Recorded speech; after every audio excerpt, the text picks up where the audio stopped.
नमस्कार, मैं हूं रमेश अवस्थी। आज हम अपने खास कार्यक्रम में आपको प्रधानमंत्री मोदी के उस संकल्प की याद दिलाएंगे जिसमें उन्होंने जम्मू कश्मीर और लद्दाख में एक नए दौर की शुरुआत करने की बात कही थी। प्रधानमंत्री मोदी ने कहा था कि अब विस्तारवाद का जमाना चला गया है और विकासवाद का वक्त आ गया है। विस्तारवाद का युग समाप्त हो चुका है। ये युग विकासवाद का है।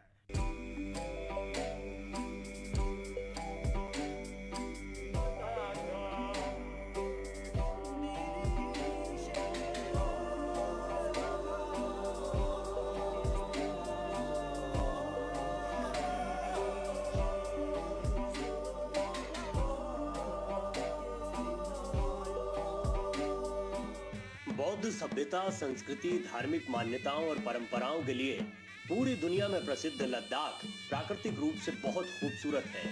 लद्दाख के निवासी धर्म और अध्यात्म से जुड़े लोग हैं जो भगवान पर अटूट विश्वास करते हैं। लद्दाख की धरती को लामाओं की धरती कहा जाता है, इसीलिए इस भूमि को चंद्र भूमि भी कहते हैं। उत्तर में काराकोरम और दक्षिण में हिमालय पर्वत की चोटियों से घिरा खूबसूरत लद्दाख अपने आप में अनोखा राज्य है। इस केंद्र शासित राज्य की सीमाओं की बात करें तो इसके उत्तर में चीन और पूरब में तिब्बत की सीमाएं हैं।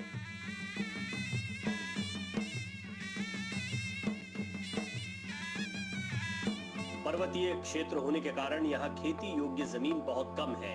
अपने अंदर इतिहास समेटे इस राज्य के भारत से जुड़ने की कहानी काफी रोचक है। 10वीं से 19वीं सदी तक लद्दाख एक स्वतंत्र राज्य था, जहां लगभग 32 राजाओं का इतिहास रहा है। लेकिन 1834 में डोगरा सेनापति जोरावर सिंह ने लद्दाख पर कब्जा कर लिया और ये जम्मू कश्मीर के अधीन चला गया। आज से 72 साल पहले भारत में जम्मू कश्मीर के विलय के साथ ही लद्दाख को जम्मू कश्मीर राज्य से जोड़ दिया गया था। साथ ही सरकार और शासन प्रशासन द्वारा साधनों संसाधनों के बंटवारे में भेदभाव के कारण भी इस क्षेत्र का समुचित विकास नहीं हो पाया और यहाँ के लोगों को हमेशा ही उपेक्षा झेलनी पड़ी। लद्दाख ने पिछले 71 ईयर यूटी के लिए संघर्ष किया। हम भारत देश के अटूट अंग बनना चाहते थे। 1948 में 4 तारीख को पहला ज्ञापन लद्दाख बुद्धिस्ट एसोसिएशन के तब के प्रेसिडेंट ने पंडित जवाहरलाल नेहरू जी को दिया था, तब के प्रधानमंत्री जी को। कहा कि लद्दाख को या तो अब सेंट्रली एडमिनिस्ट्रेटिव ऐसा कुछ बनाइए या नेफा टाइप बनाइए या ईस्ट पंजाब के साथ रखिए, लेकिन किसी भी कंडीशन में हमें कश्मीर के साथ मत रखिए, यह हमने कहा था। लेकिन जिनका सरकार था उन्होंने हमारे सुनवाई नहीं किया, जानने की कोशिश तक नहीं किया। और कश्मीर के नीचे आज तक हमारा डेवलपमेंट, हमारा पॉलिटिकल एस्पिरेशन, हमारा पहचान, हमारा भाषा लुप्त अगर हुआ है तो ये आर्टिकल 370 और कांग्रेस पार्टी जिम्मेवार है।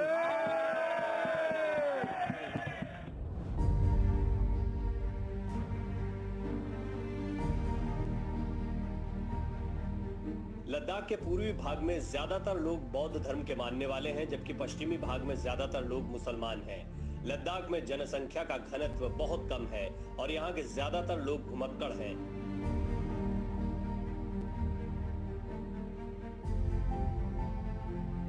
यहाँ के लोग अपने कल्चर से बहुत प्यार करते हैं, चाहे डेली रूटीन हो या फिर कोई त्योहार, ये अपनी परंपरा को निभाने से पीछे नहीं हटते। यहाँ के अधिकतर लोग खेती करते हैं। हाँ, कुछ लोग हैं जो टूरिज्म के जरिए भी अब पैसे कमाने लगे हैं। इसके अलावा यहाँ भेड़ चराना यानी चरवाहे का काम भी ज्यादातर लोग करते दिखाई दे जाएंगे। वैसे तो यहाँ के लोग आर्य सभ्यता से ताल्लुक रखते हैं, लेकिन फिर भी यहाँ की अधिकतर आबादी बौद्ध धर्म को मानती है। यहाँ के कुछ लोग तिब्बतियन जीवन शैली से भी प्रभावित हैं। यहाँ के लोग एक दूसरे से काफी जुड़े हुए हैं। जब भी खेती का समय आता है तो ये एक दूसरे के खेत में उनका हाथ बटाने पहुंच जाते हैं। लद्दाखी लोग अपने परिवार के सबसे बड़े बेटे को लामा बनने के लिए दे देते हैं। इससे पता चलता है कि वो कितने धार्मिक होते हैं। यहाँ के लोग बहुत ही खुशमिजाज होते हैं। इन्हें अपनी संस्कृति और इतिहास का जश्न मनाना पसंद है, शादी हो या फिर कोई त्योहार। ये लोग उसे अपने पुराने रिवाजों के अनुसार ही मनाते हैं।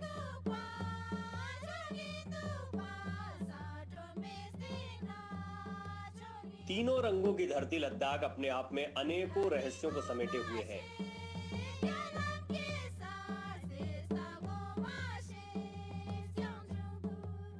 चाहे 1965 के वार हो, 1971 का हो या 1999 का हो या 1948 के कबीले हमला का हो, इतिहास चेक करके देखिए, लद्दाख ने हमेशा बलिदान दिया, हमेशा देश के लिए मर मिटने के लिए तैयार रहा।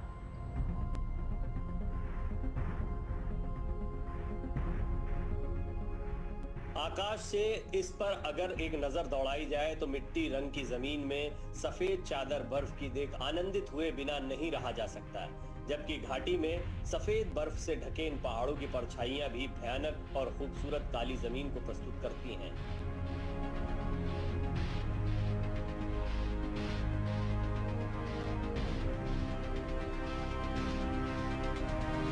जो जो आदमी धरती की ओर लौटता है तो उसे ये धरती और भी खूबसूरत नजर आने लगती है। जहां फूलों की घाटियों के साथ साथ लामाओं की कतारें देखकर लगता है जैसे आदमी किसी परिलोक में आ गया हो।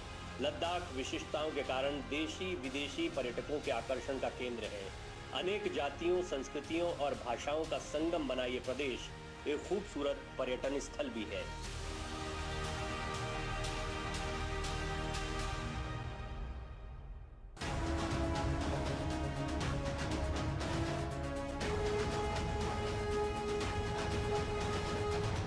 जम्मू कश्मीर के बाद लद्दाख में विकास तेज।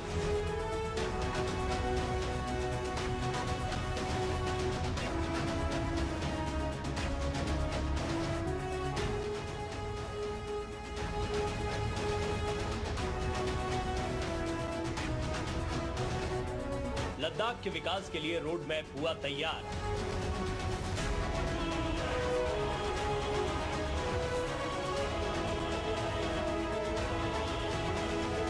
आतंकवाद के खिलाफ सख्त केंद्र सरकार।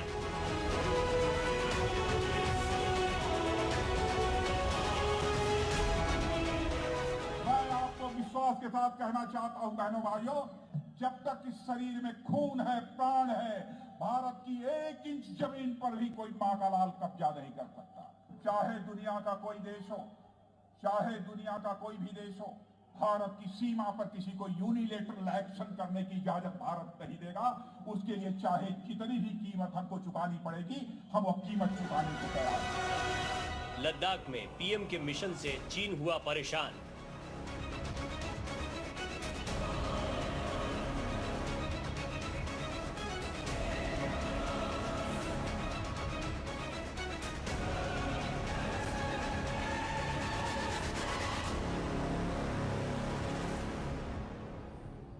आइए आपको अपनी इस खास रिपोर्ट में दिखाते हैं कि प्रधानमंत्री नरेंद्र मोदी का लद्दाख में विकास का रोड मैप क्या है।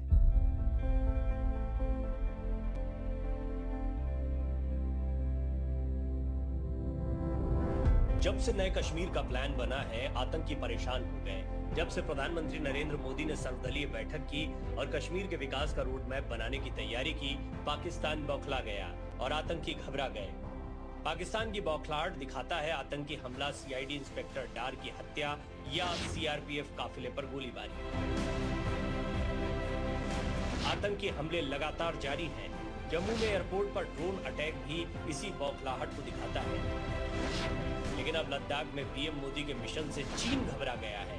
मोदी सरकार ने जिस तरह लद्दाख के विकास का कीड़ा उठाया है, उससे चीन परेशान है। लद्दाख में एलएसी के नजदीक जब तक बुनियादी ढांचा विकसित नहीं था तो चीन को एलएसी पर मनमानी करने में आसानी होती थी। लेकिन अब मोदी सरकार लद्दाख में सड़क और पुल से लेकर एयरपोर्ट तक विकसित कर रही है। चीन की हर चाल नाकाम की जा रही है। सरकार ने 2019 में जब जम्मू कश्मीर से अलग कर लद्दाख को केंद्र शासित प्रदेश का दर्जा दिया, वहां नई यात्रा की उम्मीदों का उदय हुआ था। कश्मीर से 2019 में अनुच्छेद 370 को निरस्त करने के बाद अपनी तरह की पहली बैठक में लद्दाख के नेता दिल्ली में गृह मंत्रालय पहुंचे। यहां उन्होंने केंद्रीय गृह राज्य मंत्री किशन रेड्डी से मुलाकात की और लद्दाख को पूर्ण राज्य का दर्जा देने की मांग की। कारगिल डेमोक्रेटिक अलायंस के बैनर तले सिविल सोसाइटी समूह और करगिल के राजनीतिक नेताओं के साथ केंद्र की बैठक प्रधानमंत्री नरेंद्र मोदी के साथ जम्मू कश्मीर के नेताओं की इसी तरह की बैठक के कुछ दिनों बाद हुई है। कांग्रेस और करगिल डेमोक्रेटिक अलायंस के नेता असगर अली करबलाई ने कहा, हमने लद्दाख के लिए पूर्ण राज्य की मांग की। हमारे सदस्यों ने खुले दिल से बात की और केंद्रीय मंत्री किशन रेड्डी ने भी खुले दिल से हमारी बात को सुना। उन्होंने कहा कि ये पहली बैठक है और वो इन सभी चीजों को आगे बढ़ाएंगे और कुछ ठोस कदम उठाएंगे। उन्होंने कहा कि सरकार लद्दाख के विकास को लेकर गंभीर है। 2.5 घंटा ऑनरेबल होम मिनिस्टर साहब ने हमारी बातें सुनी, डेलिब्रेशंस की और इसके बाद इन्होंने कहा ये फर्स्ट मीटिंग है, it is just a beginning.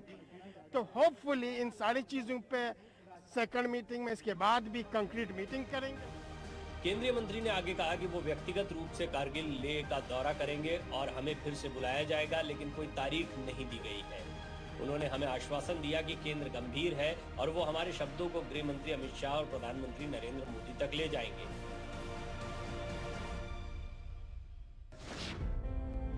अगस्त 2019 में केंद्र सरकार ने अनुच्छेद 370 को निरस्त कर दिया और इस क्षेत्र को 2 केंद्र शासित प्रदेशों जम्मू और कश्मीर और लद्दाख में विभाजित कर दिया। किशन रेड्डी से मिलने वाले 11 सदस्यीय प्रतिनिधि मंडल में शामिल बशीर अहमद शाकिर ने कहा कि प्रतिनिधि मंडल को आश्वासन दिया गया है कि एक और बैठक होगी। उन्होंने कहा, हमने लद्दाख को पूर्ण राज्य का दर्जा देने की मांग की है। किशन रेड्डी ने कहा कि वो इसके बारे में सोचेंगे और मुद्दों पर विस्तार से चर्चा करेंगे। अब बातचीत शुरू हो गई है। ये पहली बैठक है, हमें आश्वासन दिया गया है कि एक और बैठक होगी।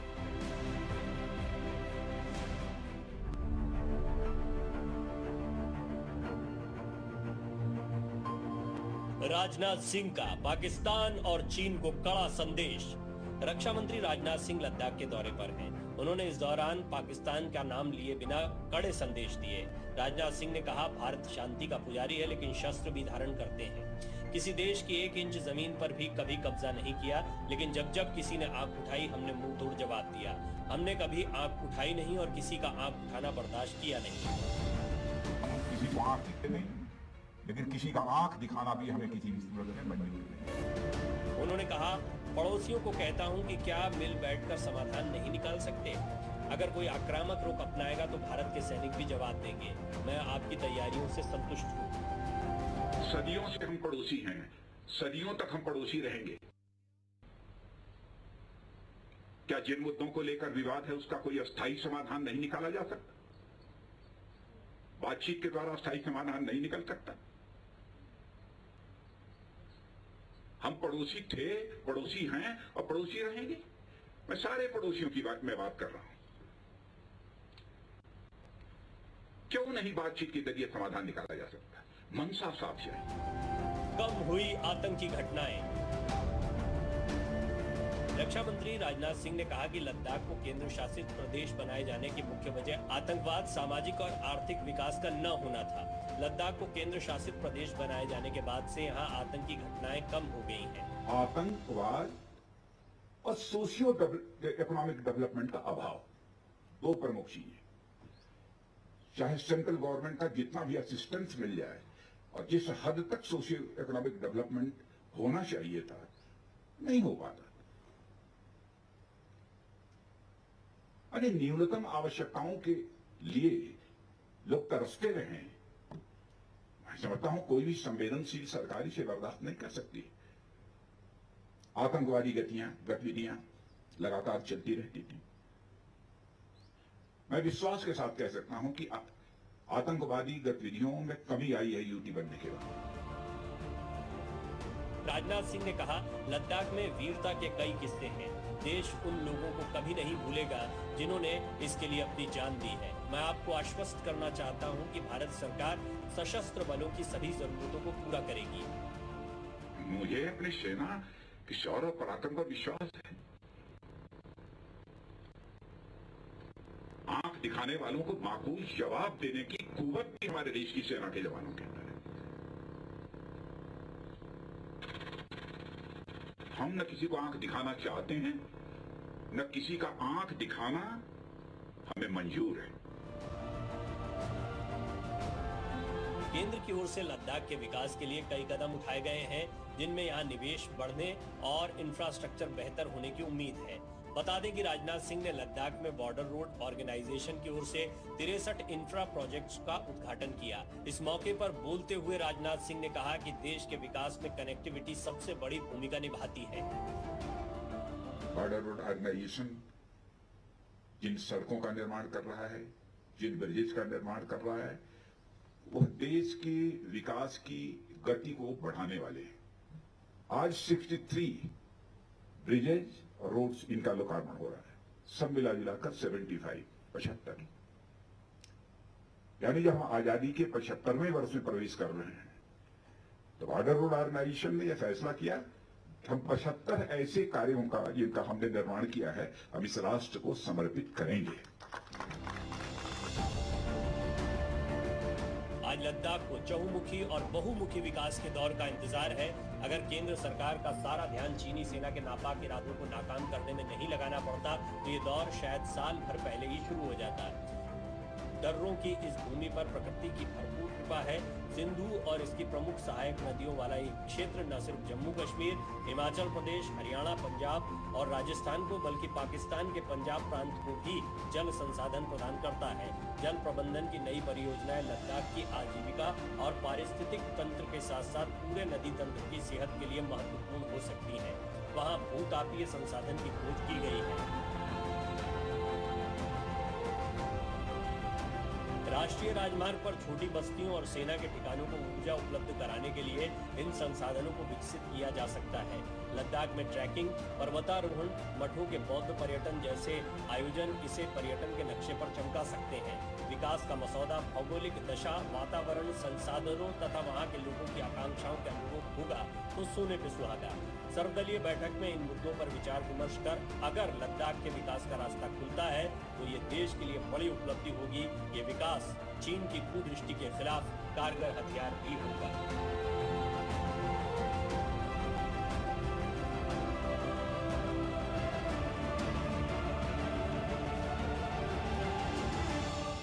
लद्दाख में एक नए दौर की शुरुआत कैसे होगी? प्रधानमंत्री नरेंद्र मोदी का एजेंडा क्या होगा? देखिए हमारी एक खास रिपोर्ट।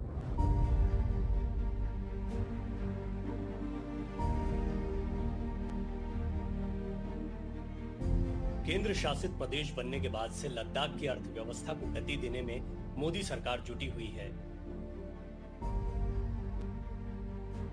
केंद्र सरकार का फोकस लद्दाख के गांवों में स्थायी तौर पर रोजगार की व्यवस्था करने पर है। इस काम के लिए केंद्र सरकार ने जनजातीय कार्य मंत्रालय को मोर्चे पर लगाया है। दरअसल 2011 की जनगणना के अनुसार लेह और करगिल में 80% तो लद्दाख में 90% आदिवासी रहते हैं। ऐसे में सरकार ने जनजातीय कार्य मंत्रालय के जरिए यहाँ कुछ विशेष प्रोजेक्ट शुरू कर बड़ी आबादी को आत्मनिर्भर बनने की दिशा में काम तेज किया है। दुनिया भर में जिन पश्मीना शॉलों की मांग होती है, उनके लिए पश्मीना भेड़ों के पालन और उनके ऊन की गुणवत्ता में सुधार की दिशा में भी परियोजनाएं शुरू हुई हैं।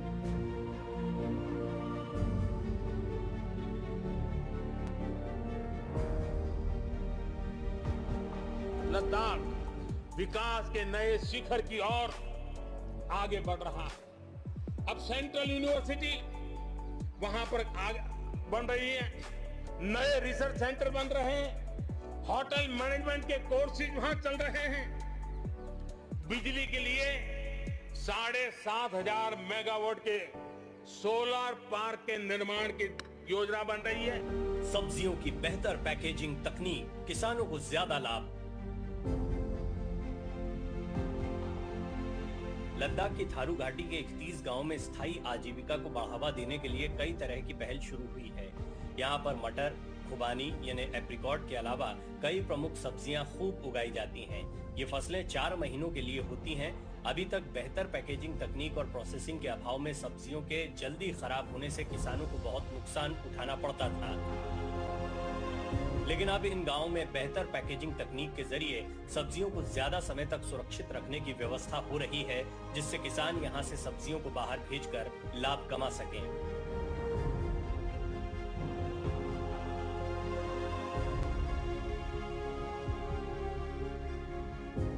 मशहूर प्रोडक्ट्स का उत्पादन बढ़ाना है केंद्र की कोशिश। जनजातीय कार्य मंत्रालय के एक अधिकारी ने बताया, केंद्र सरकार की कोशिश है कि लद्दाख के मशहूर उत्पादों की उत्पादकता में खूब इजाफा हो और फिर प्रोसेसिंग और मार्केटिंग के जरिए उन्हें देश और दुनिया के सामने पेश किया जाए। लद्दाख के उत्पादों की बाहर सप्लाई होने से स्थानीय निवासियों को लाभ पहुंचेगा। ग्रामीण क्षेत्रों में सिंचाई आदि सुविधाओं का भी विकास चल रहा है।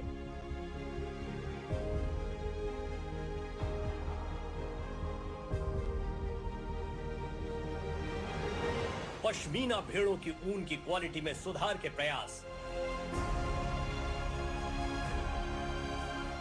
चीन से सटी चांगथंग घाटी में भी एक विशेष परियोजना चलाई जा रही है। समुद्र तल से 16,000 फीट की ऊंचाई पर स्थित इस इलाके में नर्म, मुलायम और गर्म ऊन के लिए मशहूर पश्मीना भेड़ों के पालन करने और उनके ऊन के उत्पादों की क्वालिटी में सुधार लाने की कोशिशें चल रही हैं। बताया जाता है कि लेह के गडरिये पश्मीना भेड़ों को पालते हैं और ठंड में चीन से सटे चांगथंग इलाके में भेड़ों के साथ चले जाते हैं। पश्मीना भेड़ों के ऊन से पश्मीना शॉल बनती है। दुनिया भर में पश्मीना शॉलों की मांग होती है। ये शॉल लाखों रुपए में बिकती है। एक शॉल को बनाने में 3 भेड़ों के ऊन का इस्तेमाल होता है।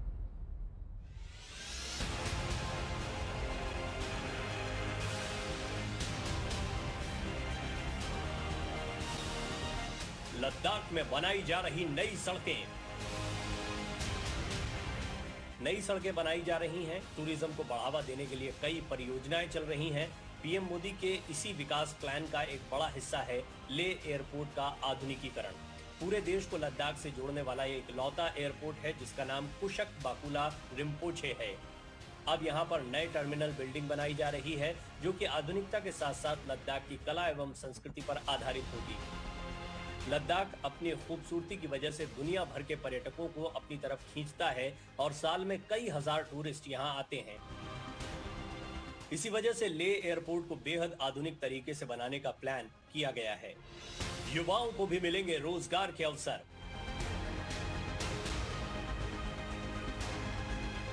लद्दाख प्रशासन ने भरोसा जताया है कि वर्तमान वर्ष में ग्रामीण जल एवं स्वच्छता समितियां बनाएंगे और ग्राम कार्य योजना तैयार करेंगे। कार्यक्रम के कार्यान्वयन में पंचायतों और स्थानीय ग्राम समुदाय को समर्थन देने के लिए प्रशासन स्थानीय नागरिक समाज संगठन को शामिल करेगा। स्थानीय युवाओं के लिए पाइपलाइन फिटिंग, बिजली के काम और चिनाई के लिए कौशल प्रशिक्षण का आयोजन किया जाएगा ताकि गांव में प्रशिक्षित मानव शक्ति का एक समूह तैयार किया जा सके जो न केवल जल आपूर्ति के लिए बुनियादी ढांचे के कार्यान्वयन में मदद करेगा बल्कि नियमित संचालन भी सुनिश्चित करेगा।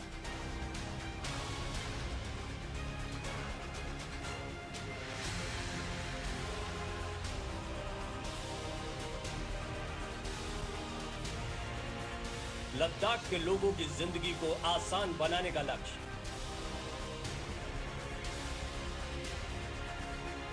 भारत सरकार देश के ग्रामीण क्षेत्रों में रहने वाले लोगों को आधारभूत सुविधाएं प्रदान कर उनके जीवन स्तर में सुधार लाने और उनकी रोजमर्रा की जिंदगी को आसान बनाने के लिए प्रतिबद्ध है।